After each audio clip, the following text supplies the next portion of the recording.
Shalom, shalom bien-aimés, shalom chers frères et sœurs dans le Seigneur. Que la grâce et la paix du Seigneur vous soient multipliées en abondance au nom de Jésus-Christ de Nazareth. Je suis le prophète Elijah Yeshua, la bouche de Dieu, le porte-parole du royaume des cieux auprès des nations. Vous êtes sur la chaîne Galilée TV. Si vous aimez les prêches, les enseignements, si vous recherchez des prophéties, des prières de guérison, des prières de miracles, de percées, si vous recherchez des conseils, alors vous êtes sur la bonne chaîne. Vous êtes sur le bon canal. Je voudrais vous inviter alors à vous abonner, à liker, à vous abonner et à partager cette vidéo dans les groupes. Que la grâce et la paix du Seigneur soient avec vous. Sur ce, nous allons voir un thème qui est vraiment important parce que ces temps-ci, on entend dire beaucoup de choses au sujet des miracles, au sujet des prophéties et autres. Et le thème de notre sermon, c'est « Faut-il courir après les miracles, prophéties et autres ?» Faut-il courir après les miracles, les prophéties et autres? Amen. Et sur ce, je voudrais vous inviter à prendre vos Bibles dans le livre de Marc le chapitre 16, le verset 17 à 18. Et il est dit ici, dans le passage que nous prenons, il est dit ici, « Voici les miracles qui accompagneront ceux qui auront cru. En mon nom, ils chasseront les démons, ils parleront de nouvelles langues, ils saisiront des serpents, s'ils boivent quelques breuvages mortels, il ne leur fera point de mal. Ils imposeront les mains aux malades et les malades seront guéris. » Voilà. Donc, faut-il courir après les miracles, prophéties et autres? C'est le thème de notre sujet aujourd'hui. Frères et sœurs, vous pouvez voir aujourd'hui, nous voyons beaucoup d'hommes de Dieu, beaucoup de serviteurs de Dieu, de pasteurs qui prêchent à leur pupitre et qui disent aux gens, à leurs fidèles, ne courez pas après les miracles, ne courez pas après les prophéties. Vous aimez courir après les miracles. Il ne faut pas courir après les prophéties. Bien-aimés, que dit la parole de Dieu concernant cela? Devons-nous courir après le miracle? Devons-nous courir après les prophéties ou pas? La Bible dit dans le livre de Marc, le chapitre 16, verset 17 à 18, « Voici les miracles qui accompagneront ceux qui auront cru. » Vous voyez? Donc, lorsque nous croyons en Jésus-Christ, nous vivons une vie de miracle. La vie chrétienne, la vie en Christ n'est pas une vie ordinaire. La vie en Christ est une vie extraordinaire. La vie en Christ n'est pas une vie naturelle. C'est une vie surnaturelle. Donc, vous ne pouvez pas dire que vous avez reçu Christ. Vous ne pouvez pas dire que vous marchez avec Christ et être dans l'ordinaire, et être dans le naturel, et être dans ce qui fait sensation à la chair. Si vous êtes avec Christ, si vous avez cru, vous avez eu foi en le message de l'évangile de Jésus-Christ qui est venu pour sauver, qui est venu pour rétablir, pour nous rétablir dans cette condition de la vie éternelle que nous avons perdue par le péché d'Adam, de la bonne santé. Donc nous devons croire absolument, nous devons savoir que la vie chrétienne est une vie extraordinaire. Et la Bible dit ici, voici les miracles qui accompagneront ceux qui auront cru. Ceux qui auront cru. Amen. En mon nom, vous voyez, il dit ici que en mon nom, ils chasseront les démons, ils parleront de nouvelles langues, ok? Ils saisiront des serpents, s'ils boivent des breuvages mortels, il ne leur fera point de mal, ils imposeront les mains aux malades et les malades seront guéris. Quand on voit ce que le Seigneur dit ici, comment nous pouvons appeler cela? Miracle. Comment nous pouvons appeler ce que le Seigneur décrit comme la vie de ceux qui croiront? Ça s'appelle une vie de miracle. Nous devons comprendre une chose. Et ceux qui disent cela, les pasteurs qui disent cela, ou ceux qui combattent la puissance de Dieu, qui sont contre la puissance de Dieu, parce qu'ils n'en ont pas. Ce n'est pas jalousie qui le dit, et je le dis, et c'est vrai. Parce que ceux que vous voyez qui prêchent cela, il n'y a pas de miracle qui se produisent quand ils prêchent. Il n'y a pas de prophétie, il n'y a pas de prodige, il n'y a pas de signes qui se produisent quand ils prêchent. Alors, cela veut dire que ce n'est pas envie qu'ils disent ça, ce n'est pas jalousie qu'ils disent cela des autres. frères et sœurs, quand nous voyons le texte ici, nous voyons que Jésus dit clairement que la vie de croyance en l'évangile, la vie de croyance, de foi en l'évangile est une vie de miracle, est une vie extraordinaire. Alors, si vous ne voyez pas de miracle là où vous êtes, si vous ne voyez pas de miracle se produire dans votre vie, depuis que vous fréquentez ce pasteur, depuis que vous fréquentez cette église, quittez cette église. Les gens s'accaparent les brebis du Seigneur et ils disent c'est ma brebis. Mais aucune brebis n'appartient à un homme. Je n'ai aucune brebis. Aucun pasteur n'est mort pour une âme. C'est Jésus-Christ qui est mort pour toi qui m'écoutes. C'est Jésus-Christ qui est mort pour toi qui entends ce message. Donc tu es une brebis qui appartient au bon berger. Et le bon berger, c'est Jésus-Christ de Nazareth. Amen. Donc, si tu es en Christ, tu dois vivre des choses nouvelles. 2 Corinthiens 5, 17. Vous voyez, celui qui est en Christ, c'est une nouvelle vie. C'est un nouveau recommencement. Celui qui est en Christ, les choses anciennes sont passées. Et voici, toutes choses sont devenues nouvelles. Amen. Donc, si tu es venu, tu as cru, et qu'il n'y a pas de nouvelles choses, les mêmes esprits qui ont fatigué ton papa, ce sont les mêmes esprits qui te fatiguent. Les mêmes esprits qui ont empêché ta maman de se marier sont encore les mêmes esprits qui te suivent et qui te pourrissent la vie. Alors que tu es en Christ, c'est que là où tu es, il n'y a pas la puissance de Dieu. Ça, je te le dis clairement. C'est que là où tu es, Dieu n'y est pas. C'est que là où tu es, Dieu n'y est pas pleinement. Amen. Donc, c'est comme ça. Écoute mon conseil. Et ce que je te dis, ça peut te choquer. Mais quitte cette assemblée. Quitte cette église. Ou bien cherche le miracle. Ok, devons-nous courir après les miracles, les prophéties et autres? Oui, je suis là pour te dire oui, frère. Parce que tu es un être surnaturel. Dieu a créé l'homme de façon miraculeuse. Il a pris la boue et il t'a fait. Il a soufflé dans tes narines et tu es devenu un être vivant. Mon ami, ça là, ça n'a pas un autre nom si ce n'est que miracle. Toi-même, tu es miracle. C'est pour ça que j'aime ce chant où on dit « Appelez-moi miracle ». Parce qu'effectivement, tu es miracle. Tu es l'œuvre de miracle de Dieu. Et cette œuvre est magnifique. Regarde ton visage, regarde tes expressions, regarde ton intelligence, regarde ta gestuelle, regarde comment, regarde ce que tu fais. C'est tout simplement quand on regarde l'homme, quand on regarde la nature, quand on regarde les animaux, quand on regarde tout ce que Dieu a créé, on ne peut que dire que ce Dieu-là est grand, ce Dieu-là est magnifique, ce Dieu-là est extraordinaire. Alors, je te dis, frère, courez après le miracle.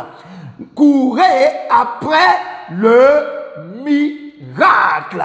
Nous allons prendre nos Bibles encore dans le livre de Luc. Luc le chapitre 5. Luc le chapitre 5, le verset 1 à 11 que nous allons lire rapidement. Et qu'est-ce que la Bible dit là, frère? Qu'est-ce que la Bible dit là? Le verset 1 à 11. Il dit ici, comme Jésus se trouvait auprès du lac de Génézareth et que la foule se pressait autour de lui pour entendre la parole de Dieu, il vit au bord du lac 2 barques, d'où les pêcheurs étaient descendus pour laver leurs filets. Il monta dans l'une de ces barques qui était à Simon et il le pria de s'éloigner un peu de terre. Puis il s'assit et de la barque, il enseignait la parole. Lorsqu'il eut cessé de parler, il dit à Simon, avance en pleine eau et jetez vos filets pour pêcher. Simon lui répondit, maître, nous avons travaillé toute la nuit sans rien prendre. Mais sur ta parole, je jetterai le filet. L'ayant jeté, il prit une grande quantité de poissons et leur filet se rompait. Ils firent signe à leurs compagnons qui étaient dans l'autre barque de venir les aider. Ils vinrent et il remplit les 2 barques au point qu'elles enfonçaient. Quand il vit cela, Simon-Pierre tomba aux genoux de Jésus et dit, Seigneur, retire-toi de moi parce que je suis un homme pécheur. Car l'épouvante l'avait saisi, lui et tous ceux qui étaient avec lui, à cause de la pêche qu'il avait faite. Vous voyez, il a dit, à cause de la pêche qu'il avait faite. Il en était de même de Jacques et de Jean, fils de Zébédée, les associés de Pierre. Alors Jésus dit à Simon, ne crains point, désormais tu seras pêcheur d'hommes. Et ayant ramené les barques à terre, il laissait tout et le suivit. Frère, qu'est-ce qui s'est passé dans la vie de Pierre? Jésus avait l'habitude de prêcher au bord du lac de Génézareth. Mais voici que lorsque son ministère a commencé à grandir et lorsque les gens ont commencé à s'intéresser à son message et qu'il était presque pressé par la foule, il a demandé aux disciples de lui donner, de lui prêter le bac. Jésus est monté là-dedans et Pierre s'est éloigné un peu de la rive. Et Jésus a continué à prêcher, permettant ainsi à la foule, à tous ceux qui étaient là, de bien le voir et de bien l'entendre. Et quand Jésus-Christ a fini de prêcher, la Bible dit que Jésus a dit à Pierre, avance en eau profonde et jetez vos filets, toi et tes amis. Et Pierre a dit, on a pêché toute la nuit, on n'a rien eu. Mais comme tu as dit, sur ta parole, nous allons jeter notre filet. Et ils ont jeté le filet. Et la Bible déclare que le filet s'est rempli de poissons. À telle enseigne que le filet s'est rompu, s'est rompé. Et même, ils ont appelé les autres, ils ont appelé du renfort. Et les autres sont venus avec une deuxième bac. Ils ont rempli les deux bacs. Il restait un peu, les bacs allaient s'enfoncer. Quand Pierre a vu ça, Pierre s'est rendu compte, Pierre a vu que ce n'est pas un fait ordinaire, c'est un fait extraordinaire. Ça s'appelle un miracle. Alors Pierre est tombé à genoux et il a dit au Seigneur, retire-toi de moi, je suis un pécheur. Amen. Mais Jésus a dit, Pierre, ne t'inquiète pas, car désormais tu ne seras plus un pêcheur d'hommes, un pêcheur de poissons, mais tu seras un pêcheur d'hommes. Et la Bible déclare qu'ils ont laissé le filet. On ne peut pas laisser son filet si on n'a pas vu de miracle. On ne peut pas abandonner, laisser son filet, ça veut dire laisser son travail. Ça veut dire démissionner de son travail. Ça veut dire abandonner son travail et suivre Jésus. Ils ont abandonné leur travail. Mais ce n'est pas seulement leur travail.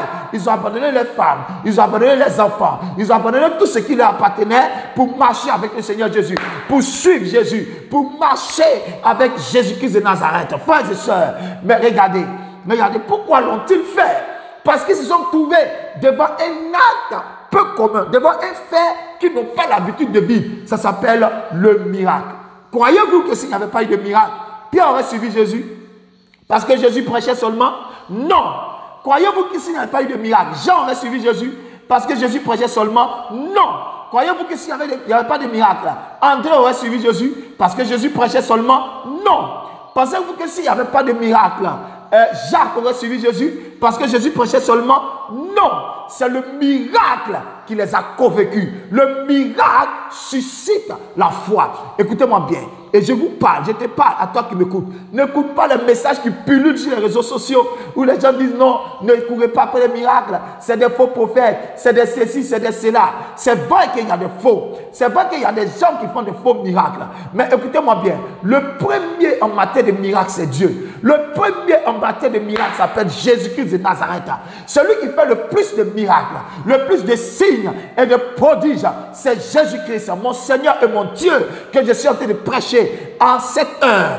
Et toi, tu m'écoutes, c'est de lui que je te parle. Si tu vis une vie sans miracle, si tu es dans une assemblée, tu es dans une église où il n'y a pas de miracle, les gens ne sont pas baptisés, ils ne parlent du Saint-Esprit, ils ne parlent pas en langue, les gens ne prophétisent pas, les guérisons ne se produisent pas, s'il n'y a pas les démons qui capitulent devant la parole qui est prêchée, devant cette assemblée, je te dis, écoute-moi bien, prends tes clics et tes claques et cherche-toi car Dieu n'y est pas ou bien Dieu n'y est pas pleinement. Parce que là où Dieu est, waouh, Jesus, là où l'Esprit de Dieu est, frère, il y a le miracle. Et comme Dieu t'a créé, toi-même étant miracle, c'est pour ça que tu cours après le miracle. Parce que toi-même tu es miracle. Et celui qui t'a fait est miraculeux. C'est pour ça que tu cours après le miracle.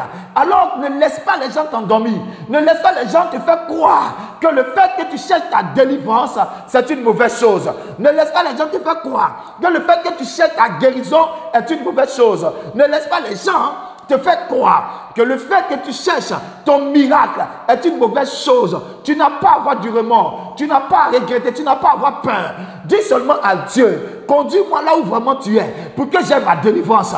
Conduis-moi là où vraiment tu es, là où il y a ta présence véritable, pour que j'aie mon miracle, pour que j'aie une orientation, pour que j'aie une prophétie par rapport à cette situation. Parce que là où Dieu est, il y a la prophétie. Donne-moi un amen. Oh Jesus Christ.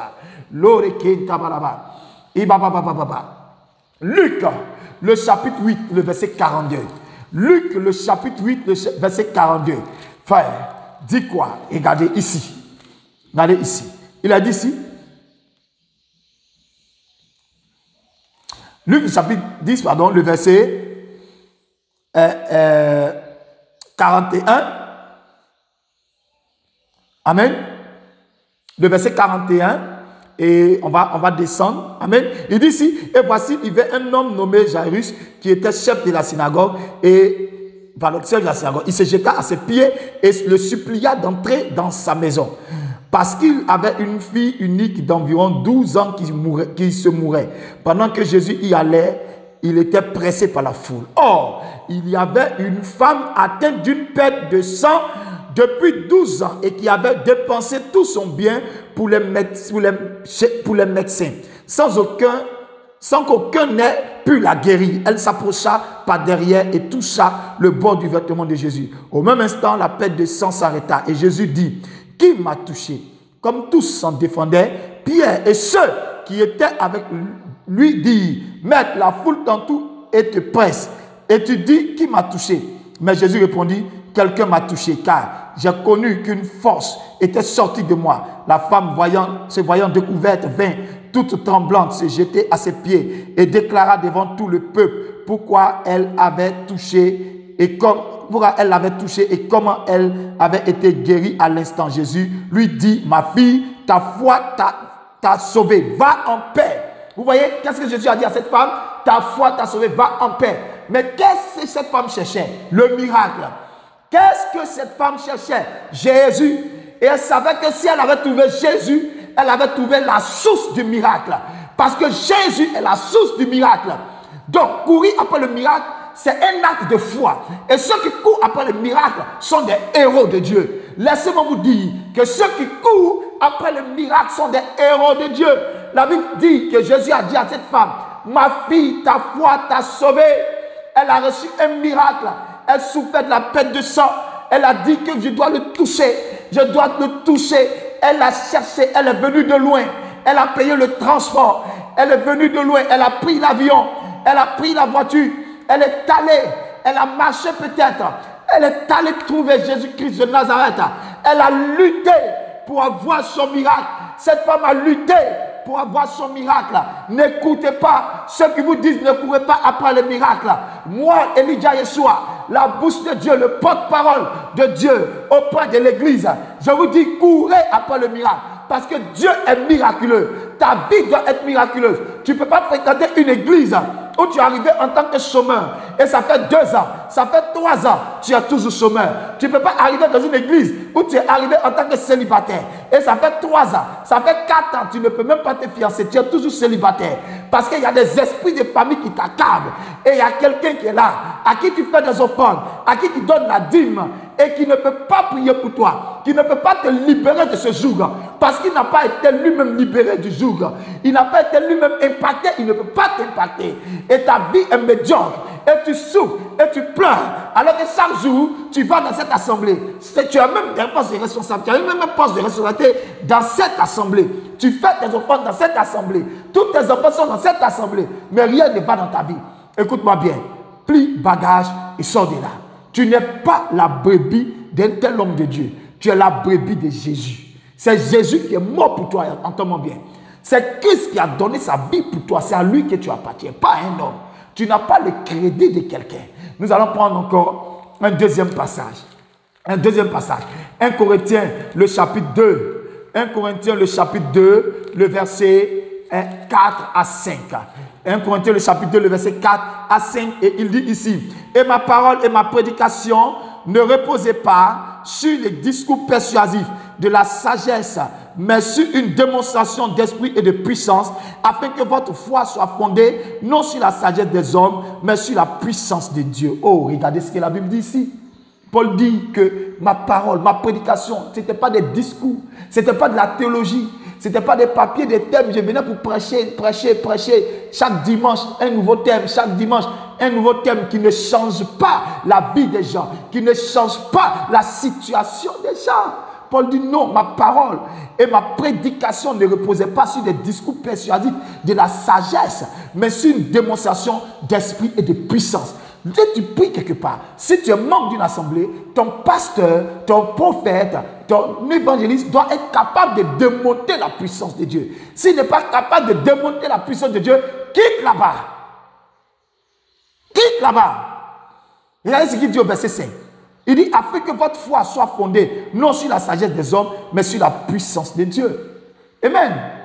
Vous voyez, les gens sont dans les églises, ils prêchent et ils disent, non, Jésus guérit, non, Jésus délivre, Jésus fait ceci. Et il n'y a pas de délivrance, et il n'y a pas de guérison, il n'y a pas de miracle, il n'y a pas, les gens ne sont pas libérés, les âmes ne sont pas libérées, mais ils sont là et ils prêchent chaque jour. Et tu es là, tu dis, amen, amen, amen.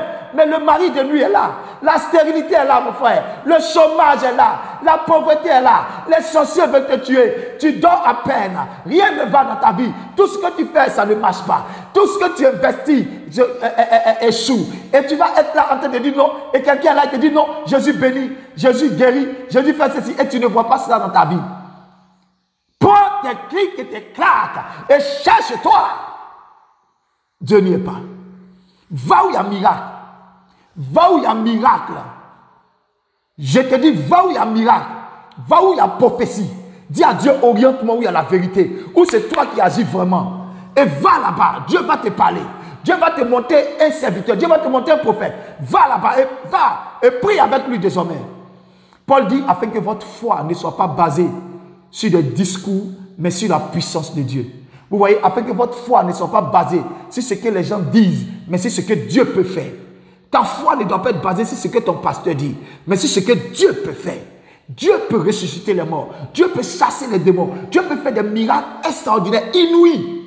Frère, tu dois vivre cela. Tu dois expérimenter cela. C'est le Saint-Esprit qui est en toi, mais qui est en train de te dire, ce n'est pas normal. C'est pour ça que tu cherches le miracle. Et cherche le miracle. Merci Père. Merci Seigneur. Nous allons prendre encore un autre test. Un autre test. Jean 4, le verset... Jean le chapitre 4, le verset 48. Est-ce que tu as trouvé le passage? Jean le chapitre 4, le verset 48. Et regarde ce que le Seigneur dit ici. Oh, il y a beaucoup de choses à dire sur ce sujet. Et nous allons faire en deux phases ce thème. Nous allons parler de cela en deux phases. Jean le chapitre 4, le verset 48.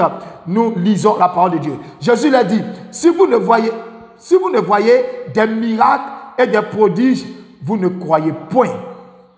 Si vous ne voyez des miracles et des prodiges, vous ne croyez point. Amen. Vous voyez, Jésus lui-même, il a reconnu qu'il faisait des miracles parce que si les gens ne voient pas des miracles, ils ne voient pas des prodiges, ils ne vont pas croire en lui. Si les gens vous disent non, le Père vous aime, le Père vous aime, le Père vous aime. Hey, écoutez-moi bien, Jean-Baptiste ne faisait pas de miracles. Jésus faisait des miracles. Qu'est-ce qui s'est passé? Les gens ont quitté Jean-Baptiste pour aller derrière Jésus. Jean-Baptiste n'est pas plein. Et Jésus n'a pas dit aux gens, Jésus va venir voler vos fidèles. Retournez là-bas. Jésus va venir voler fidèles des gens. Retournez dans vos assemblées. Jésus n'a pas dit ça. Je te parle parce que toi qui es le pasteur, toi qui es l'homme de Dieu, si ton fidèle t'a laissé poursuivre quelqu'un d'autre, c'est parce que tu n'as pas été capable dans la prière, genoux fléchis dans la présence de Dieu, de résoudre ce problème, de l'aider dans ses défis. C'est pour ça qu'il allait vers quelqu'un que Dieu utilise plus que toi. Alors ne sois pas jaloux. Va dans la présence de Dieu, frère. Serviteur de Dieu, servant de Dieu. Va dans le jeûne, dans la prière.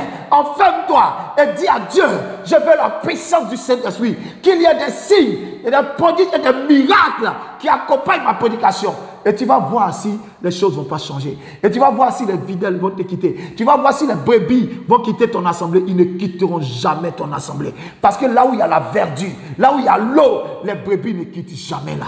Mais c'est là où c'est le désert, là où c'est sec. Et il y a certaines églises qui sont des déserts. Il y a certaines églises qui sont sèches. Frère, là-bas, les gens ont soif. Ils ne trouvent pas d'eau. Qu'est-ce que vous voulez qu'ils fassent? Oh, Jesus. Jésus dit, s'il n'y a pas de miracle, vous ne croyez pas. Écoute-moi bien. C'est le miracle qui fait que les gens croient. C'est le miracle qui fait que les gens croient. Quand il n'y a pas de miracle, on ne croit pas. Pourquoi tu veux que les gens croient en ton message? Pourquoi voulez-vous que les gens croient en ce que vous dites? Si ce que vous dites n'a pas de résultat dans leur vie, pourquoi voulez-vous que les gens croient en ce que vous prêchez? Si ce que vous prêchez ne les transforme pas, s'ils ne peuvent pas être sauvés, s'ils ne peuvent pas se marier, s'ils ne peuvent pas être bénis. Vous allez me dire, c'est le salut qui compte. Mais l'un des signes du salut, quand le salut est rentré quelque part, l'un des signes du salut, c'est le mariage. L'un des signes du salut, c'est la prospérité. L'un des signes du salut, c'est la percée. L'un des signes du salut, c'est la prospérité dans les affaires. Jesus Christ. Oh, Jesus Christ. Jean le chapitre 10, le verset 38. Jean le chapitre 10, le verset 38 et nous lisons ce qui est dit dans ce merveilleux passage. Mais si les Juifs, mais si je l'ai fait, même si vous ne me croyez pas, croyez à ses œuvres, afin que vous sachiez et reconnaissiez que le Père est en moi et que je suis dans le Père. Regardez ce que Jésus dit en Jean 10, verset 38. Il dit, mais si je l'ai fait, même si vous ne me croyez pas, croyez à ses œuvres, afin que vous sachiez et reconnaissiez que le Père est en moi et que je suis dans le Père. Amen. Amen. Amen. Vous voyez, au verset 37, il dit, si je fais ses œuvres, si je ne fais pas les œuvres de mon Père, alors ne me croyez pas. Les miracles sont là pour susciter la foi. Lorsque quelqu'un dit, je ne crois pas en Dieu, et qu'une prophétie sort avec son nom, avec ce qu'il vit, les difficultés qu'il vit, il tombe devant la puissance de Dieu et il glorifie Jésus-Christ. Lorsque quelqu'un dit, je ne crois pas, il y a eu des gens que je connaissais qui ont insulté Jésus, qui se sont moqués des chrétiens. Mes frères, lorsque la maladie est venue, ils ont couru, ils sont allés. Jésus les a guéris. Aujourd'hui, ces incrédules sont devenus des grands serviteurs de Dieu. À cause de quoi? À cause des miracles de guérison. Le miracle fait qu'on croit. Je le dis encore. Et l'Esprit de Dieu me pousse à le dire. Le miracle affermit la foi. Le miracle suscite la foi. Jésus dit, si vous ne croyez pas à cause de ce que je dis, croyez à cause des œuvres que je fais. Croyez à cause des miracles.